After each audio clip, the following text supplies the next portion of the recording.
What is up, family? We have another Patreon request. We got le complot le plus grave de la tech française.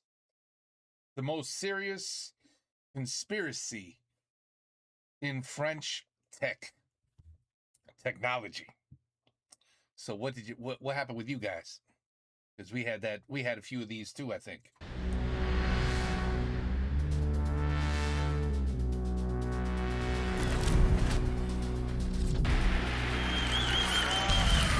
Alain Chabat pour ce dernier JT avant l'an 2000. L'équipement électronique en vogue chez les adolescents, les MP3. There it is, right there. MP3 players. That was just the beginning. Yeah, I think I know what this is going, where they're going with these kind of technologies. Yeah, how they destroyed all the kids, and today nobody knows how to speak and have eye contact when they talk. And yeah, oh, I heard a Discord there. I don't know how to stop that. Attention 2, 1, top de vue. C'est le but en or et il est signé Trezeguet. 25 ans déjà. Il y a des entreprises dont personne ne connaît le nom et qui ont pourtant changé la face du monde. GM+ en faisait partie. Le leader mondial de la fabrication des cartes à puces était français. Marc Lassus en est le fondateur.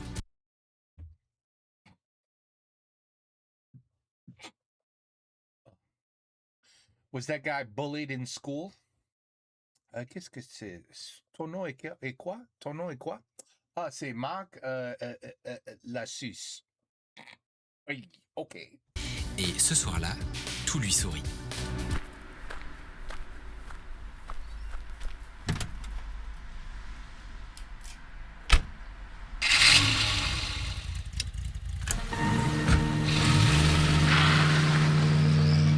Il vient de signer le contrat qui va changer sa vie et celle de son entreprise. Il vient de signer son entrée sur le marché américain.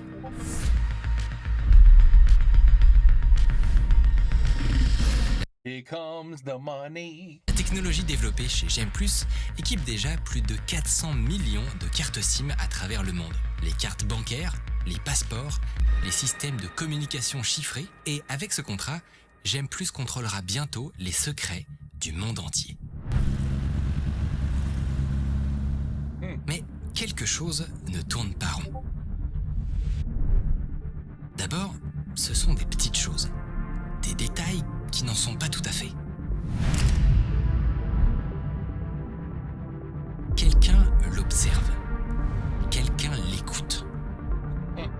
Et si Marc Lassus avait, sans le vouloir, fait entrer une entité qu'il aurait préféré ne jamais croiser? Et s'il n'avait pas laissé entrer le loup dans la bergerie?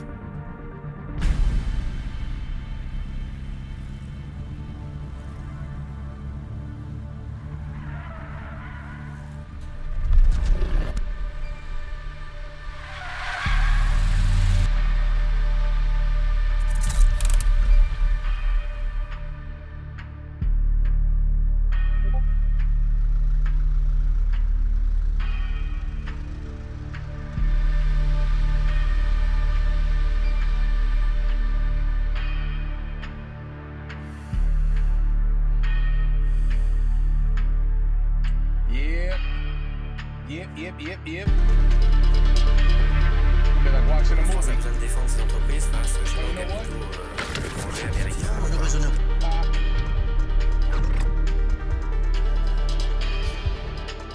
Récemment, vous avez été embauché par le fonds de pension TPG. Ça n'a rien à voir avec qui mon est un mission. fonds américain. Ça n'a rien à voir avec mon mission et c'est tout à fait compatible. Parce que c'est le fonds qui a racheté GM+, qui était une technologie française. He didn't want to talk about that. Okay. Technical difficulties.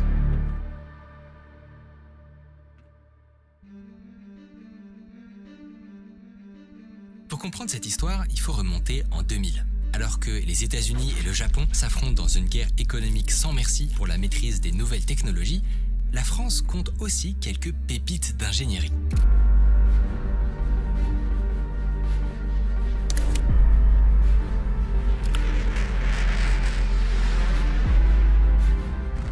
Parmi ces fleurons, il y a une pépite qu'on a un peu oubliée. Une entreprise qui a changé le quotidien de milliards de personnes sans que personne ne connaisse vraiment son nom. J'aime plus. Vous en avez peut-être jamais entendu parler, et pourtant, il y a de fortes chances que vous ayez un bout de J'aime plus dans votre poche en ce moment même. Parce que dans ce monde pas si lointain, où il n'y avait pas encore de GPS dans les voitures, pas de smartphone ni d'ordinateur portable, il y avait déjà un objet qui avait envahi la planète. La carte à puce. C'est grâce à cette petite puce dorée que nos cartes peuvent se comporter comme de véritables micro-ordinateurs. Elles peuvent chiffrer et déchiffrer des données, les communiquer sous certaines conditions et se bloquer si quelqu'un tente de les pirater. Elles sont prisées dans tous les secteurs qui demandent de l'authentification sécurisée. Télévision cryptée, banque, État, abonnement téléphonique. Et ces cartes, les premiers à en fabriquer, c'est J'aime plus. C'est l'histoire d'une PME créée en 1988 qui, 10 ans plus tard, emploie 6000 personnes dans le monde et réalise 200 millions d'euros de chiffre d'affaires. J'aime plus vend 3 millions de cartes à puce par mois en Europe. Depuis 1988, l'entreprise a une croissance de 50% par an. À l'époque déjà, on pensait Europe, on pensait marché global. Dans leur laboratoire ultra sécurisé de Marseille, l'entreprise a réussi à rassembler certains des meilleurs ingénieurs du monde pour développer des logiciels de chiffrement pour ces puces. Elles sont réputées inviolables. Le seul moyen de les débloquer, ce sont les fameuses clés de chiffrement. C'est le saint graal du renseignement. Avec ces clés, on peut, dans le cas d'une carte SIM, lire en clair toutes les communications entre un téléphone et le réseau. Ces clés sont donc infiniment précieuses et J'aime plus les garde jalousement dans leur labo. Ces technologies équipent maintenant toutes les cartes comme cette magnifique carte Mirror de notre sponsor Trade Republic. Elle est sans frais mensuels et vous donne 1 euro de SafeBack automatiquement investi. Oh yeah, it's excellent. It's very interesting. You really should, find out about that.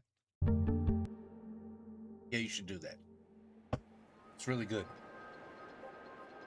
À l'origine de ce fleuron qui porte cette lourde responsabilité, il y a un homme. Si vous cherchez le profil typique du capitaine d'industrie qui va bâtir un empire technologique, vous allez être déçu. Marc Lassus, c'est un fils d'instituteur béarnais. Pendant 20 ans, il a travaillé dans l'électronique, gravi les échelons un par un, appris le métier sur le terrain. D'abord chez Boulle, où il participe au développement de la première carte à puce industrielle. Et c'est là que commence son obsession pour cette petite puce dorée. Parce que c'est pas lui qui l'a inventée, c'est Roland Moredo, un autre ingénieur français. Mais Lassus, lui, il a vu ce que personne d'autre ne voyait à l'époque. Le potentiel. Yeah. Avec l'avènement du numérique, Marc est persuadé que ces puces dorées pourraient complètement changer notre rapport à la sécurité, à l'authentification et aux transactions. À l'époque, tout le monde utilisait encore des cartes magnétiques qu'on pouvait cloner en 5 secondes. La carte à puce, c'était l'avenir. Sauf qu'en 1988, personne n'y croit encore. Marc va de boîte en boîte, mais aucune ne veut se lancer dans cette nouvelle technologie. Là, Marc Lassus a 48 ans, un âge où beaucoup de gens pensent à la retraite, à profiter, à ralentir. À 48, on pense à la retraite. Quoi? Not here. Not here. We would like that, it would be lovely. But no, that's a pipe dream. Lui, il décide de tout plaquer et il lance sa propre entreprise. Mais il ne part pas seul dans l'aventure. Il part avec 5 ou 6 ingénieurs de sa précédente boîte. Des types brillants qui partagent sa vision, sa fixette, certains diraient.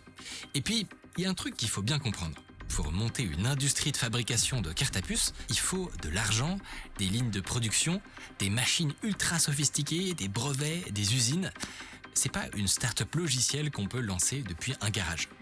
Alors, dès le début, Marc Lassus fait un tour de table. Il réussit à convaincre France Télécom d'entrer au capital. À l'époque, France Télécom perdait des millions de francs à cause des fraudes liées aux cartes à bande magnétique. Ils sont donc très intéressés à l'idée d'avoir une carte inviolable.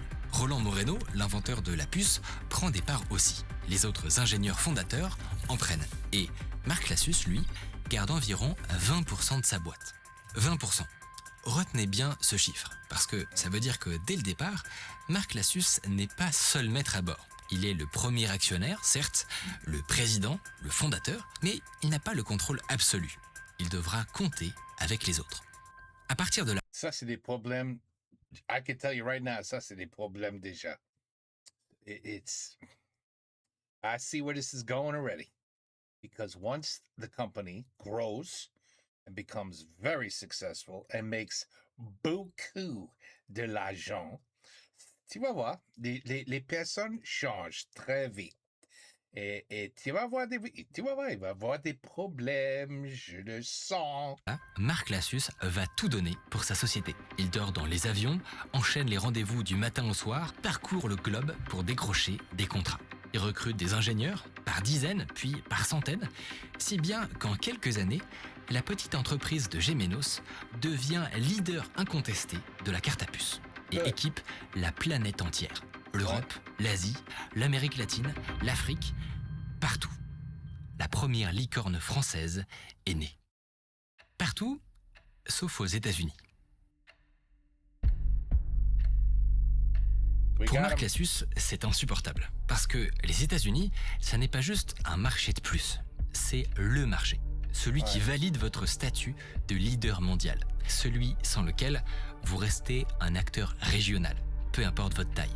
Le problème, c'est que les Américains ne veulent pas de carte à puce. D'abord parce qu'ils n'utilisent pas la norme GSM pour leur réseau mobile. Ils ont leurs propres standards qui n'ont pas besoin de carte SIM. Ensuite, leurs cartes bancaires et leurs télécartes fonctionnent encore avec des bandes magnétiques. Et pour eux, investir dans une nouvelle technologie étrangère, c'est trop cher, trop risqué, et ça a un gros défaut, c'est pas américain. Marc Lassus sait qu'il n'y a qu'une seule solution pour débloquer la situation, et s'associer à une entreprise américaine. Faire rentrer GEM+, par la grande porte avec un partenaire local qui a les connexions et qui connaît le terrain.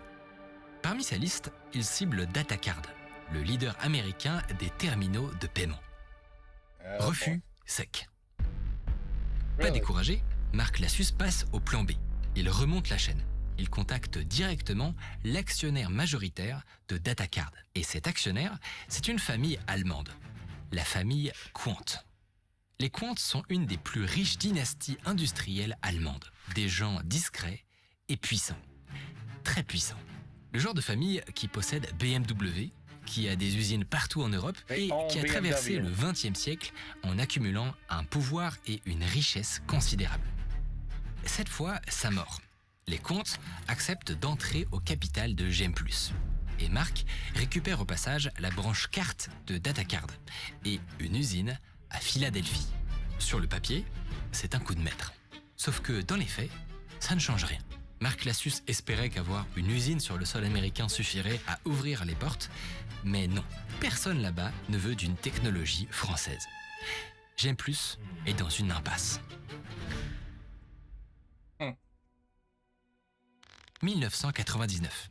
Marc Lassus a quitté la direction opérationnelle de GEM+. Il garde la présidence du conseil d'administration, mais c'est Daniel Legal, un des cofondateurs, qui dirige au quotidien. Exilé à Londres pour des raisons fiscales, Marc se concentre sur la stratégie long terme. Et ce qui est maintenant son obsession, ouvrir le marché américain.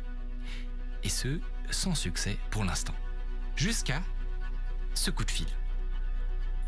Marc, je peux te parler 5 minutes ? Oui, dis-moi. En fait, je suis un peu gêné. Le gars, t'as pas tout dit ce matin à la réunion. Hier soir, on a reçu la 3e offre de TPG. Mais de qui est-ce que tu me parles ? Texas Pacific Group, Marc. En fait, Daniel, il en a déjà refusé 2. Et on en a reçu une 3e hier soir. De 550 millions. TPG, c'est un mastodonte américain qui gère des dizaines d'entreprises à travers le monde, qui a les connexions, le réseau, l'accès au marché américain. 550 millions de dollars. Et Daniel Legal a refusé, sans même en parler à Marc. Wow. Légitimement, ça le met hors de lui. TPG, c'est un fonds spécialisé dans les LBO, Wow. les rachats par effet de levier. Leur modèle est simple. Ils rachètent des entreprises, de préférence en difficulté, les restructurent et les revendent avec une plus-value. Parfois en les sauvant, parfois en les découpant. À la tête de TPG, il y a un avocat brillant.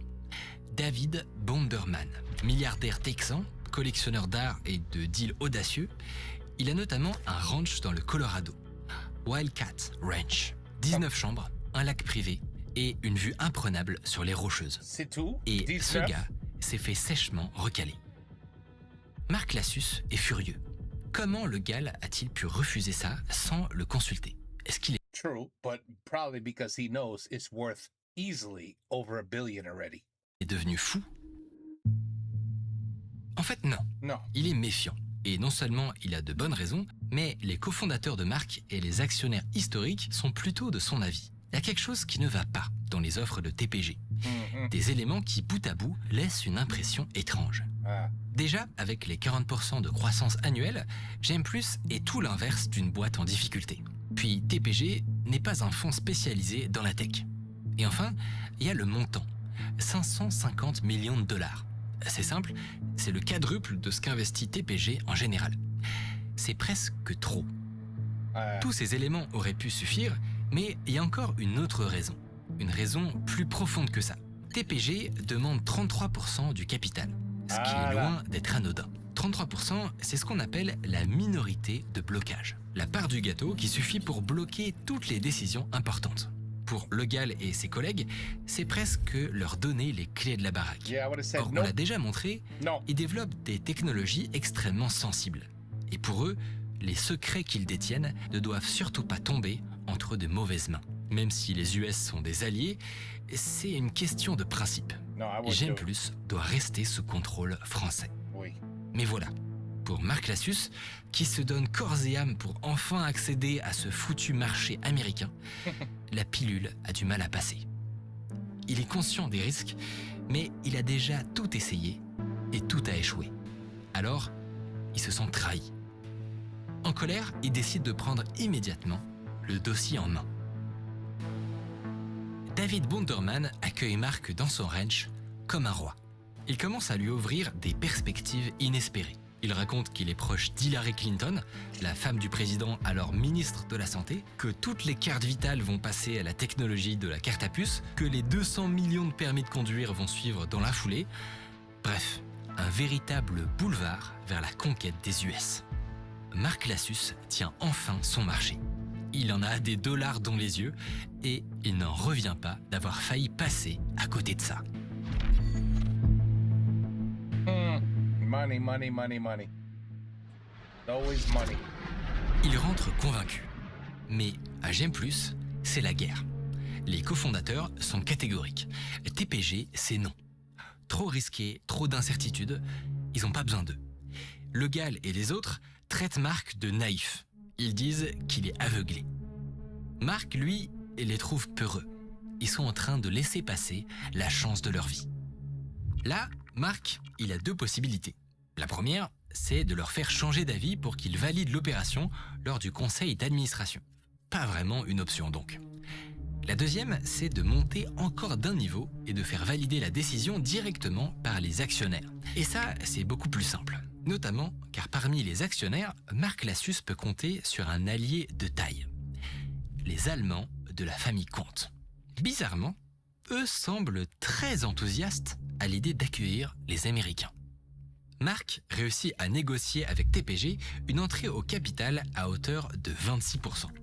Mais leur concède le droit de nommer le directeur général et 5 des 9 sièges du conseil d'administration.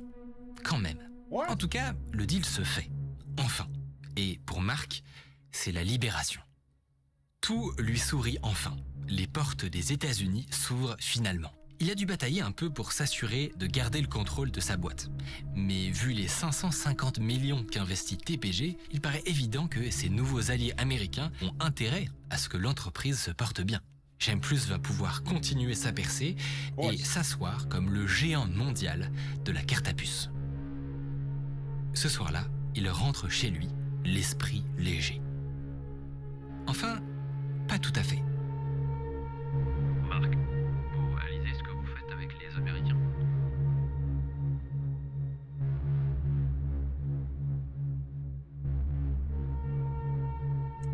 Don't tell me somebody killed him. Vous êtes pas en train de les laisser faire.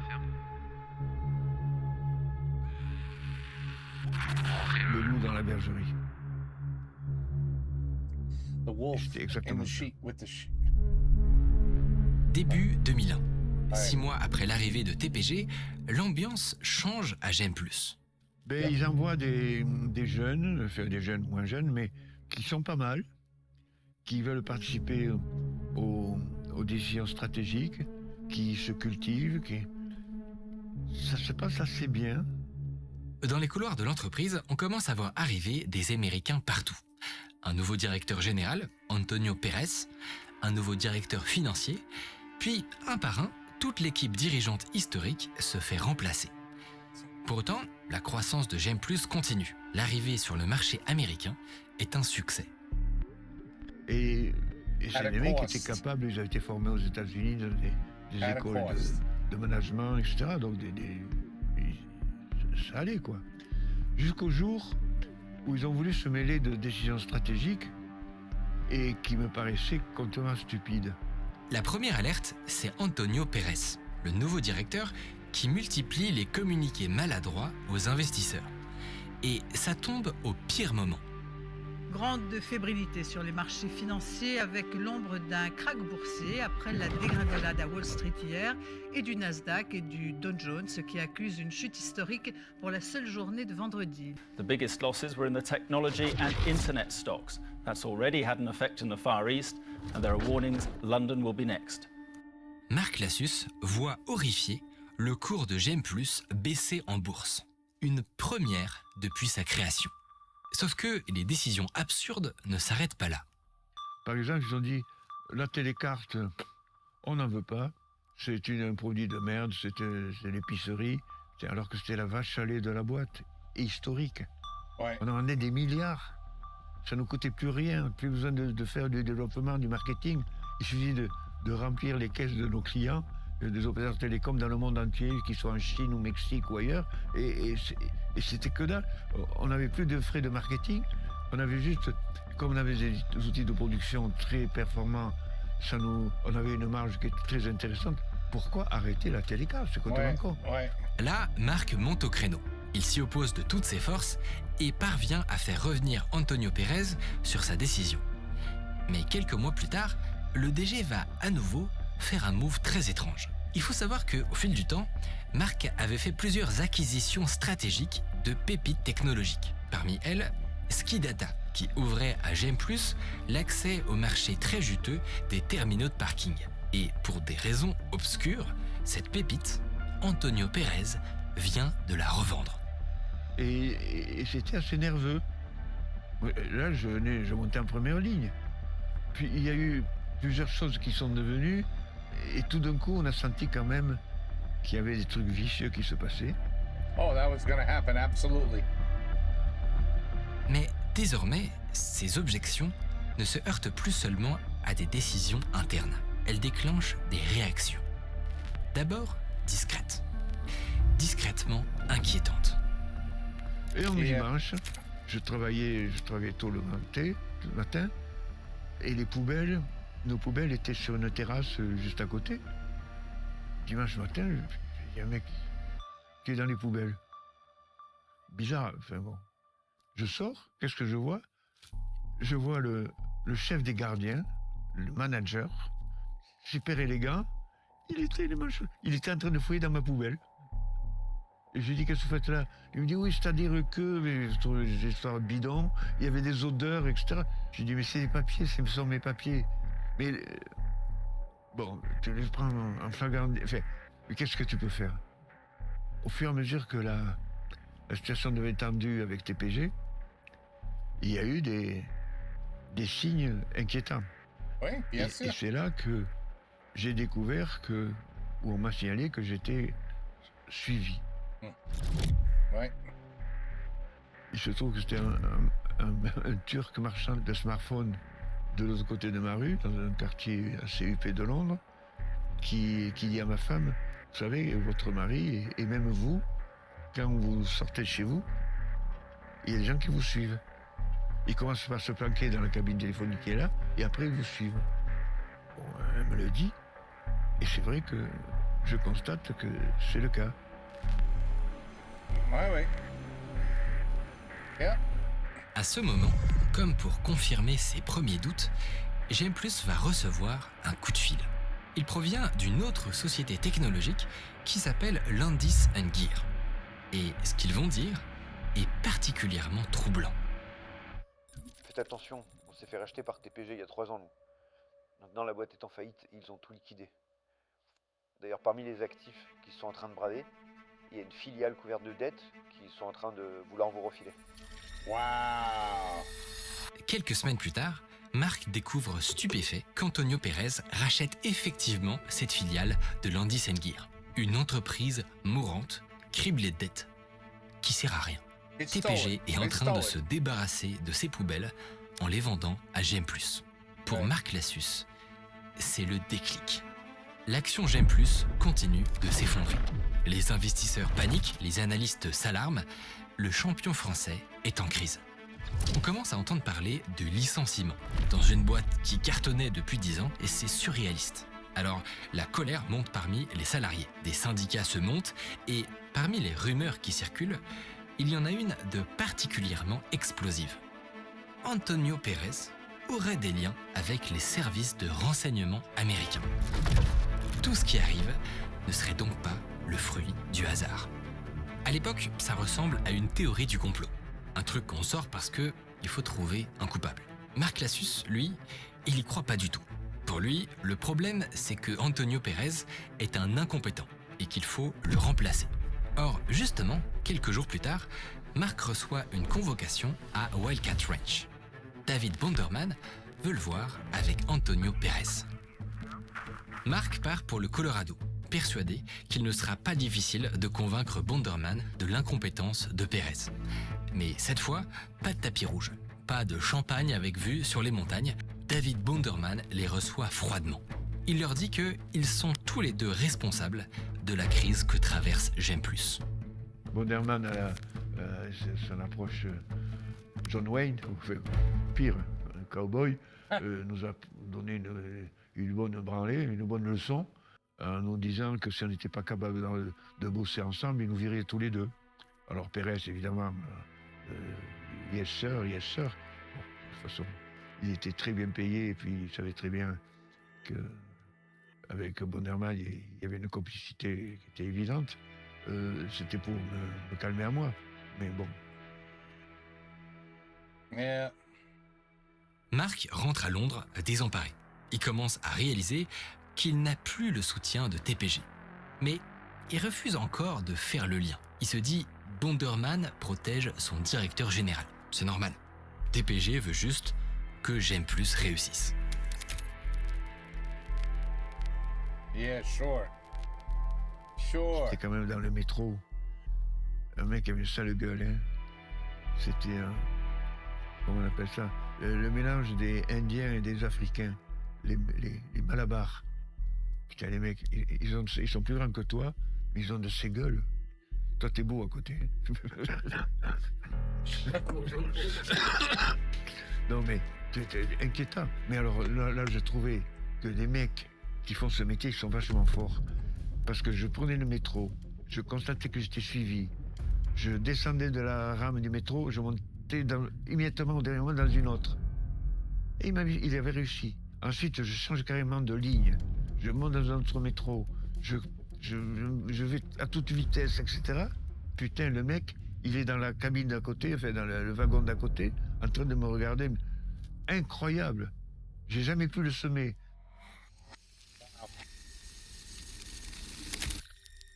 Il est cambriolé 3 fois en 6 mois. Il déménage, on le recambriole. Chaque fois, rien de volé. Mais toute sa maison saccagée. Bon. Avec ma femme, on vient en France, on part 3 ou 4 jours, on revient, cambriolage, tout. Et les flics qui sont venus, ils ont dit on comprend pas, parce que le cambriolage, la porte, elle était cassée de l'intérieur. Donc c'est des mecs qui étaient rentrés naturellement, mais qui ont voulu montrer qu'il y avait un cambriolage, mais en fait, au lieu de casser la porte de l'extérieur comme ça aurait dû être fait, ils ont cassé l'intérieur. Donc c'était bidon, quoi. Et pendant ce temps, autour de lui, tout s'effondre. Les comtes quittent le conseil, son service juridique se retourne contre lui, Bonderman le lâche, même certains de ses ingénieurs historiques l'abandonnent. Débordé, sous surveillance, trahi de toutes parts, Mark décide de prendre du recul. Il part donc pour Roatan, une petite île des Caraïbes où il a acheté une propriété pour sa retraite.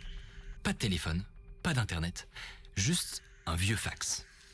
Mark souffle enfin, jusqu'à ce qu'il reçoive un message.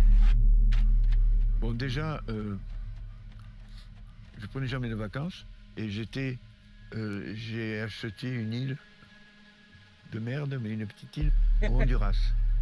Et comme par hasard, chaque fois que je partais en vacances, très peu, et il y avait des grandes réunions décidées à Washington, etc. À peine j'arrive là-bas, un fax, parce que le fax marchait. On ne pouvait pas communiquer par Internet, etc. Et la radio, le téléphone portable, ne marchait pas du tout. Il fallait aller un peu au large, en bateau, pour arriver à entendre. Voilà. Et là, on me dit, conseil d'administration extrêmement urgent à Washington, etc. Mais quand je suis sur le bateau, ils apprennent que j'arrive à avoir une communication. Immédiatement, le réseau marche et ils m'appellent tous quand je suis sur... c'est pas un bateau, c'est une barque. Donc j'ai eu 5-6 communications importantes et j'ai même Stéphane Cohen qui m'appelle. Il ne m'appelait jamais.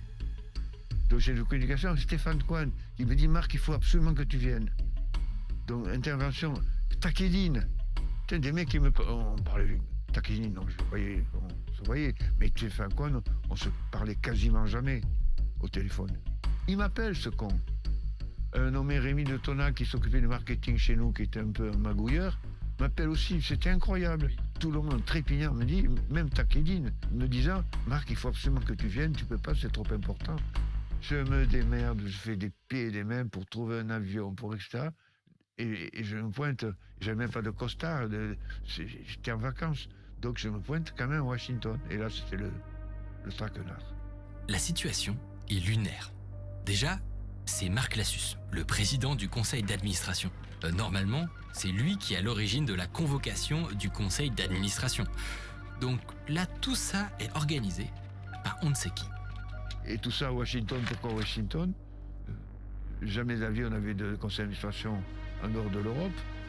Mais il faisait ça au culot. Tout le conseil d'administration est présent. Mais pas seulement. Et je vois que tout le monde, y compris les directeurs de J'aime Plus, ils ne devaient pas venir à ce conseil d'administration. Ils n'avaient aucun rôle à jouer. Mais ils étaient tous là. Une agence de communication, des avocats, des piles d'ébauche de documents, des imprimantes qui tournent à plein régime, et puis Il se prépare. surtout un homme. Mais il est là. Pour le foot à la porte. Il gère tout. La gestion du conseil d'administration. Ils avaient tout organisé, des communiqués de presse qu'il y aurait, etc. Ils avaient un bureau de presse incroyable. Ils avaient toute leur logistique prête à l'américaine. Il n'avait aucun rôle officiel. Mais il s'imposait. Et tout le monde s'écrasait. Le mystérieux directeur de TPG, le tout-puissant David Bonderman. Bonderman avait organisé le show. Et moi, je débarque bronzé des Honduras. Marc comprend que le scénario de la réunion est déjà écrit d'avance. Parmi les documents imprimés, il y a même 2 ébauches de protocoles de révocation. Ces protocoles contiennent les conditions de fin de mandat de 2 dirigeants de l'entreprise. Leurs noms sont déjà écrits. Antonio Pérez et Mark Lassus. Pour Marc, c'est le choc. Lui, le fondateur de l'entreprise, forcé par son propre conseil d'administration à démissionner. Marc peut rester au conseil d'administration, mais il perd toute autorité. Il n'a plus le droit de communiquer avec le personnel, plus de pouvoir, plus rien. Ouais. Écœuré et épuisé, Mark Lassus signe sa démission. il vient de perdre J'aime plus. Mais ce qu'il ne savait pas, c'est que ça n'est que le début. Il ne s'agissait pas d'une guerre d'actionnaires, ni d'une crise de management. Marc avait été la cible d'une opération. Une opération menée par la plus puissante machine de renseignement du monde. C'est quoi ton état d'esprit par rapport à ce moment-là, par rapport à TPG et leur volonté? Oh ben que ce sont des ennemis. Ce sont des ennemis, c'est la CIA, c'est sûr.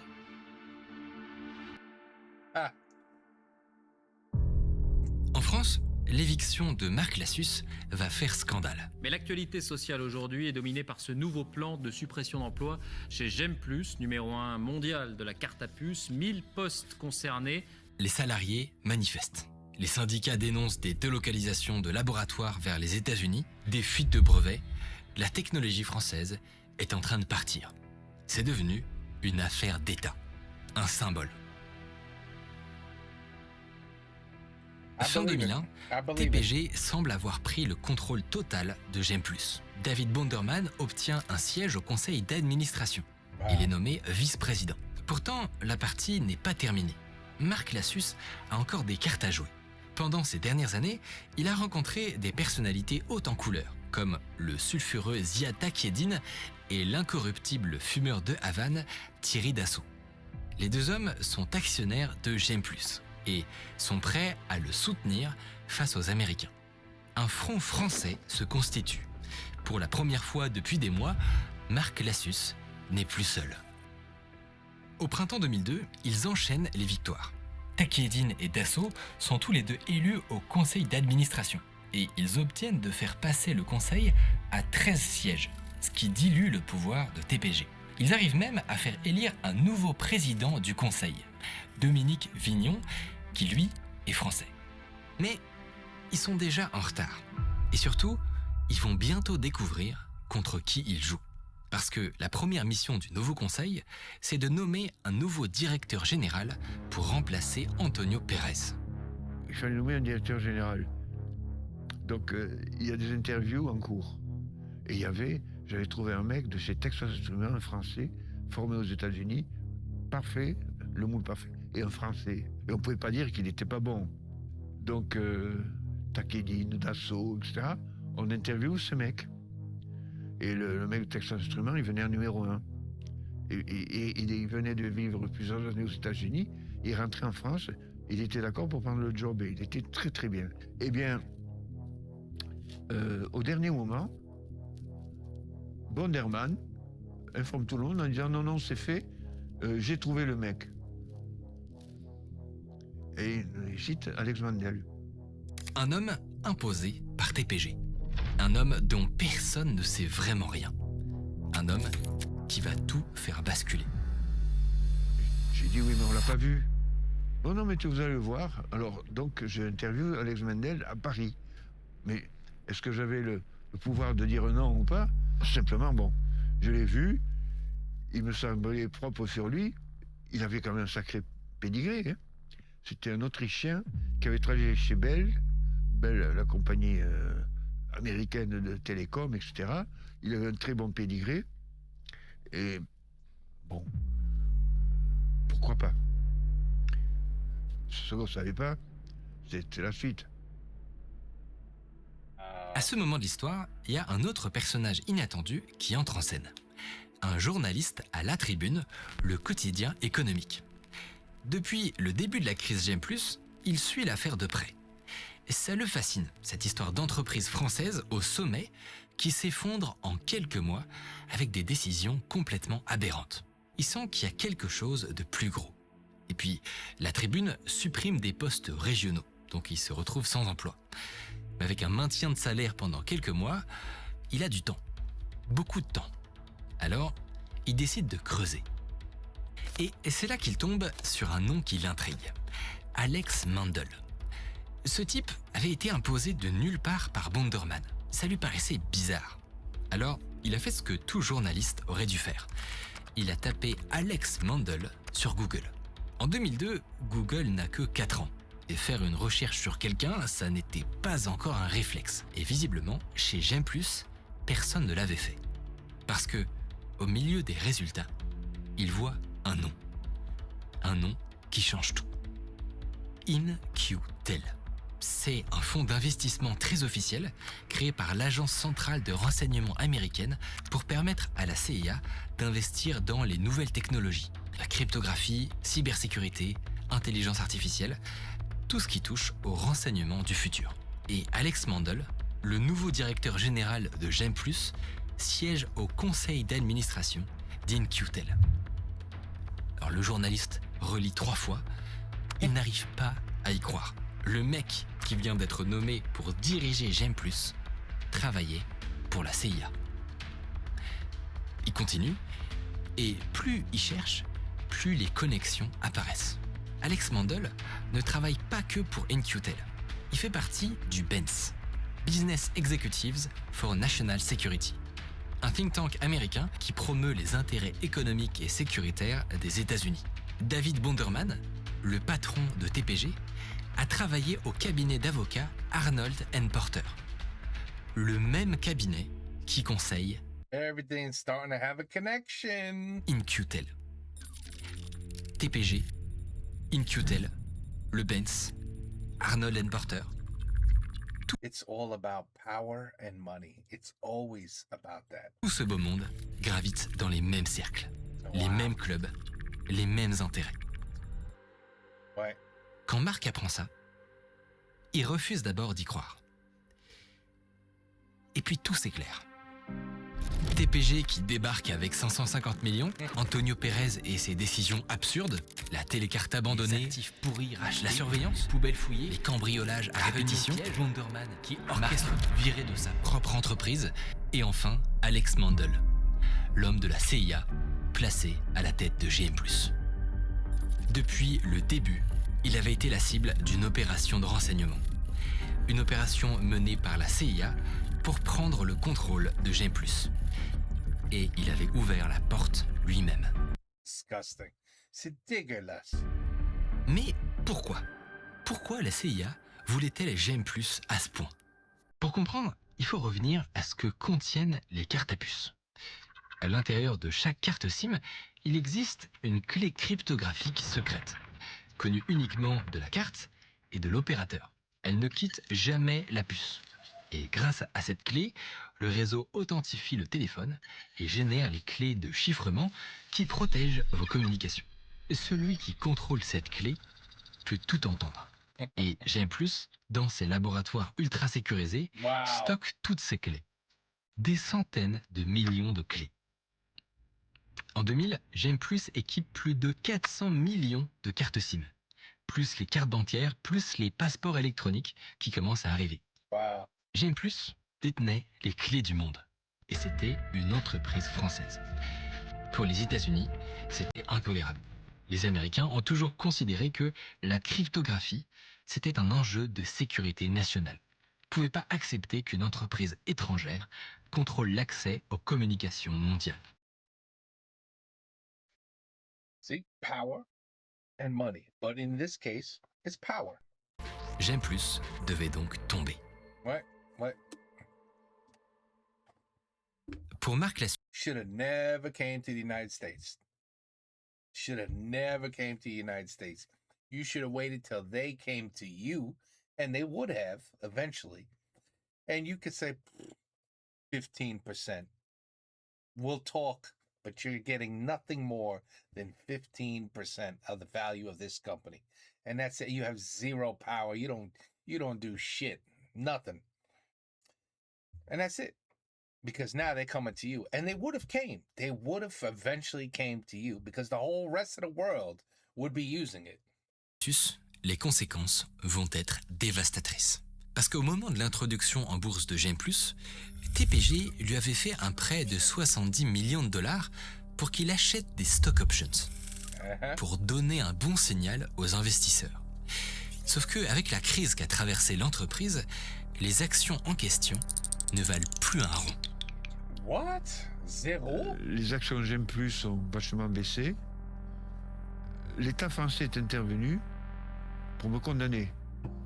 C'est l'AMF, l'autorité marché financier, prétendant que j'avais trafiquer les cours, etc. C'est scandaleux, putain, scandaleux. J'étais très mal défendu. J'ai baissé les bras et en fait, mes actions, à un moment donné, ne valaient plus rien. Donc, mes 16%, non 18% dans J'aime plus n'avaient plus aucune valeur. Quand J'aime plus demande à Marc Lassus de rembourser les 70 millions, il est insolvable. Ses biens sont saisis. J'en pouvais plus. Oh my God, did they screw this poor guy royally? I mean, the guy's name is Lassus, and on top of that, you add all this shit. The pauvre. Donc je me suis trouvé ruiné. On m'a piqué mon bateau. Et quand ça commence, donc ça c'est fini. J'ai touché ma retraite que tard, et elle est amputée encore par l'État français. Aujourd'hui, Marc Lassus vit modestement.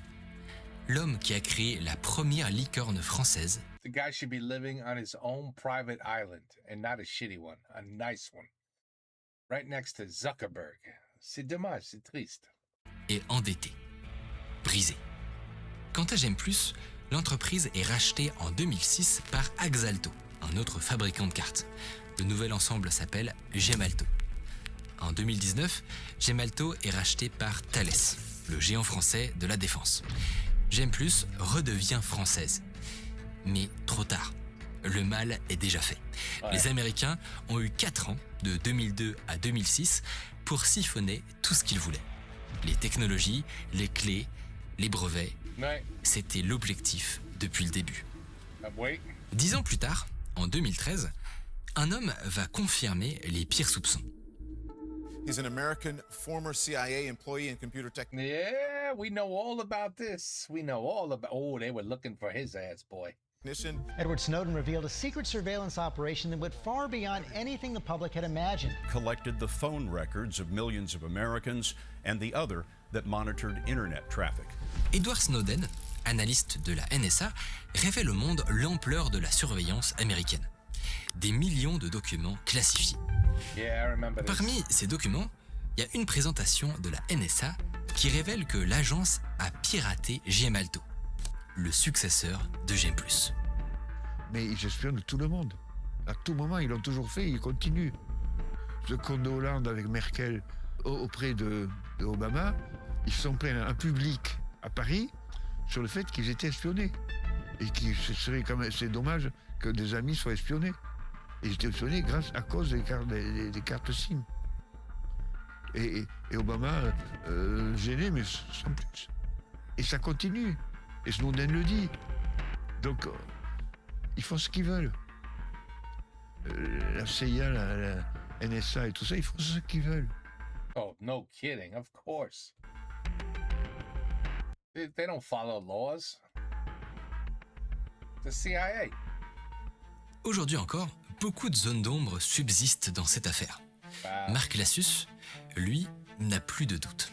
On ne monte pas une opération de cette ampleur avec autant de coordination, autant de surveillance, autant de moyens, juste par hasard. C'était planifié, orchestré, du début à la fin. Ce qui est certain... You gotta give them a hand here, you know? You gotta at least, shit. What they did is it's evil, but very calculated and precise, and they had everything planned and everything worked out just the way they wanted, just to take over a company that, is doing something pretty huge, That'd be like taking over Bill Gates' company all the way, in the late 70s, just take all of it away and give it to the French. And now the French are the ones behind Microsoft, the internet. I mean, forget about it. Forget about it. C'est que c'était pas une première. Dans les années 90, il y a eu d'autres cas similaires. Des entreprises européennes de cryptographie qui se sont fait infiltrer, racheter, saboter. Yeah, J'aime plus, c'est juste l'opération la plus aboutie. Wow. Les États-Unis, qui avaient pris du retard dans les années 90, ont rattrapé. Bill Clinton inaugure la première carte bancaire à puce américaine en 2003. juste après l'arrivée d'Alex Mandel chez J'aime Plus. Nous, on croyait encore au libre-échange, à la loyauté entre alliés. Mais pendant ce temps, les Américains protégeaient leurs intérêts par tous les moyens, y compris le renseignement offensif. Alors après tout, c'était il y a 25 ans. Mais qu'est-ce qui a vraiment changé ? L'affaire J'aime Plus est devenue un cas d'école, un symbole de la naïveté européenne face à la guerre économique que se livrent les grandes puissances. Hopefully a lot of other European companies learn their lesson by watching this or by knowing about this. Aujourd'hui, il est impensable qu'on continue à se faire avoir de la sorte, n'est-ce pas ? I hope so. Oh, ça y est. N'est-ce pas ? N'est-ce pas?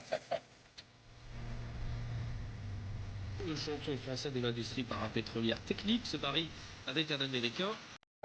I guess not. You guys didn't learn your lesson. Les entreprises Latécoère et Photonis. Safran est entré en négociation exclusive avec le fonds américain. C'est désormais acté, le Doliprane passera bien sous pavillon américain. Alstom, racheté par le géant américain. But if all they give a shit about is money, then what? I'm not surprised. Et là, on est en droit de se poser quelques questions. Si la France a longtemps été une nation indépendante sur tous les secteurs stratégiques, qu'en est-il maintenant ? Qu'en sera-t-il à l'avenir ? Que se passera-t-il le jour où les États-Unis décideront que nous ne sommes plus leurs alliés ? Que se passera-t-il le jour où ils estiment qu'on n'a plus besoin des turbines qui alimentent nos sous-marins ? Que se passera-t-il s'ils décident que nous n'avons plus besoin d'entretenir nos centrales nucléaires ? Le prochain J'aime Plus existe peut-être déjà. Il développe de l'IA générative, des composants quantiques ou des puces de nouvelle génération. Il a des bureaux à Paris, des investisseurs à San Francisco, et personne ne pose de questions. Enfin personne, sauf vous. That's a good video, man. That's a good video. I've seen this guy before. He's a very good speaker. Il est très bien sûr, ce gars-là. Ses histoires, ils sont très bien. Mais, wait. C'est triste. C'est dommage. Thank God you never mind. Nobody learned nothing. They continue to sell their companies to America. And you can't blame nobody but yourselves. I mean, I don't know. I would have been that asshole who said, I am not selling shit. That's it. I mean, we're going to be huge on our own. We're going to be huge. All of Europe. Huge. And then I'll just wait. If America doesn't want it, who gives a shit? Who cares? I mean, how much do you have to grow and be enormous? How much money do you need before you're satisfied? You know, just not that they sold for money. They just wanted to grow their market. But anyway, this score's going crazy. I think that was it. There's nothing at the end.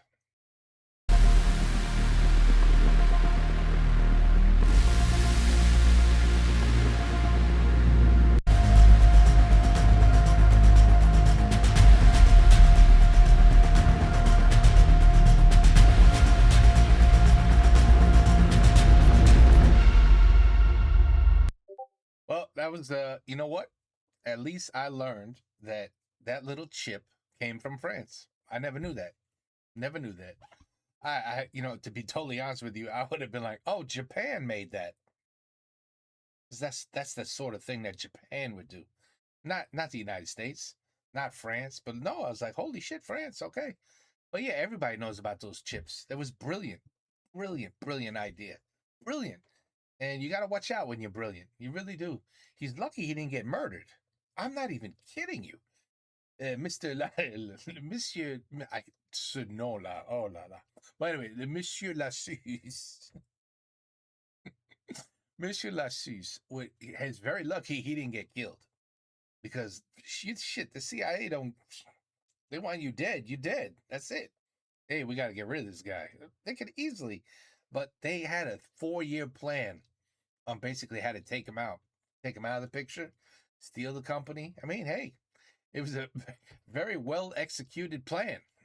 You know, it's just a shame. C'est dommage. C'est dommage. C'est dommage. I was just waiting to see if he would talk at the end. Well, nah, he's very good, this guy.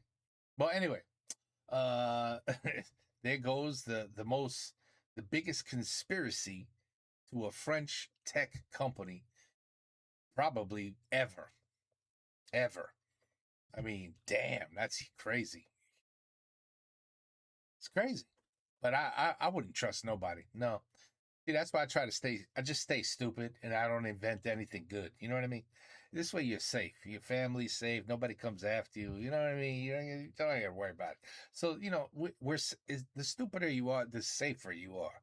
So don't worry about it. You don't want to be smart. You don't want to get smart. You don't want to go to school and learn this and then make billions. No, you don't want to do that. It's too dangerous. Too dangerous. Hey, I'm looking out for you. I'm looking out for you guys. Just, you know what I mean? Just peanut butter and jelly, and you'll be fine. You don't need all the billions of money and all that. You don't need that. It's all right. Don't invent nothing. Just work for somebody else the rest of your entire life, and you'll be safe. No one will come after you because you don't matter. You know what I mean? Well, anyway, voila. Mr. Oh la la. I'm going to say it for the last time. Monsieur Lassus really got a shitty deal out of this. Okay? Really, really shitty. I feel bad for him. The poor guy looks like a nice guy. And look at him. He's probably you saw, in a flannel shirt and, with a cup of tea. Poor guy lost everything. Sucks. Terrible. Take care. Peace out. À la prochaine.